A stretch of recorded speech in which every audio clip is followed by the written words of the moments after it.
Donald Trump is back in Washington, and the country is boiling over.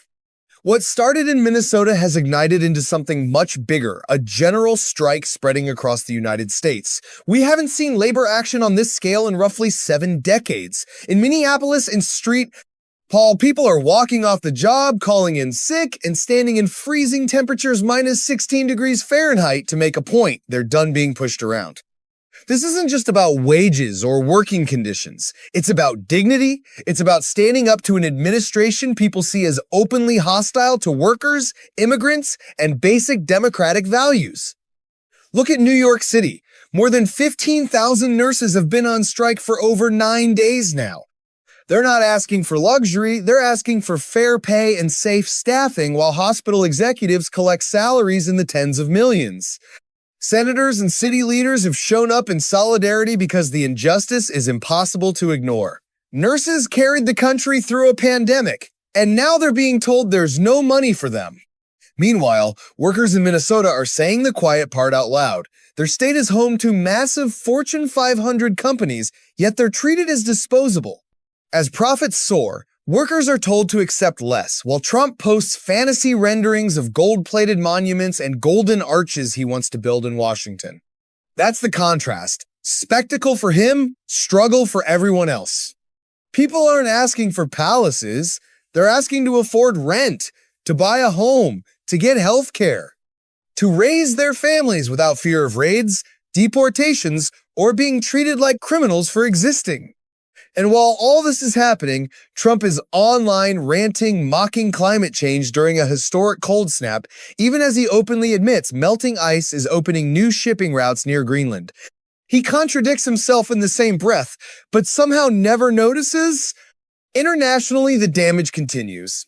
He insults U.S. allies, dismisses the sacrifices of NATO troops, and trashes countries that stood shoulder to shoulder with American soldiers in war.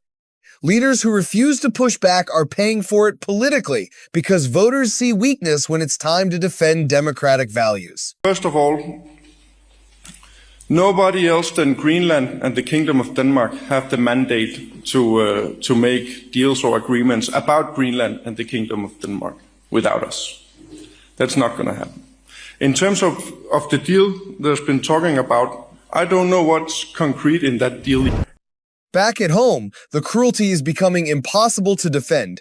Immigration officials hold press conferences claiming kidnapped children are better off in detention.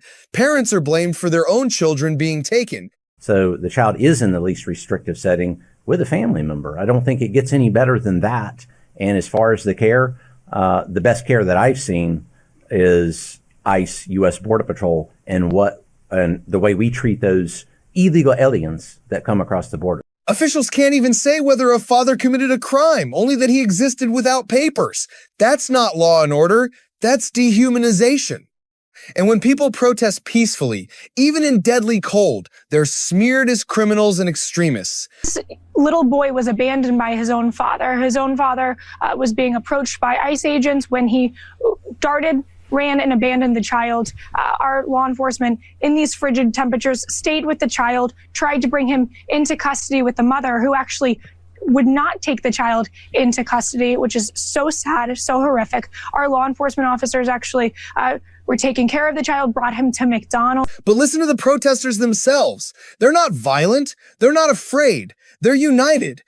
And they're saying something simple. We're stronger together. This is why the strikes matter. This is why the protests keep growing. Does the father actually have a criminal record? And if so, what charges was he arrested on? I will have to get back to you with any of this in-depth criminal history, but he was in the United States illegally, and I believe he'd been ordered removed. I'm from the AP. Your press people do have my contact Yep. information. What's the son's legal status in immigration history?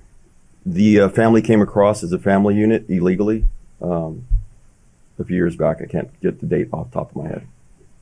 Can you tell us anything about ICE's interactions with the mother as well as her legal status in immigration history? We have not encountered the mother as of this time.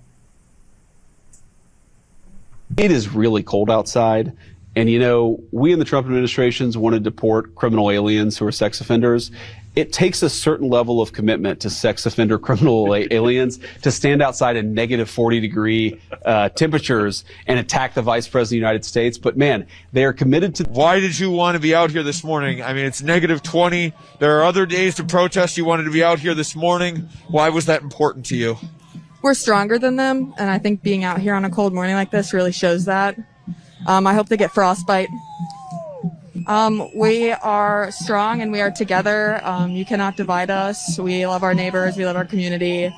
And go home. People are realizing that voting alone isn't enough when power stops listening. Collective action is how workers, families, and communities remind those in charge who this country actually belongs to. No gold statues. No authoritarian fantasies. Just dignity, fairness, and a life people can actually live.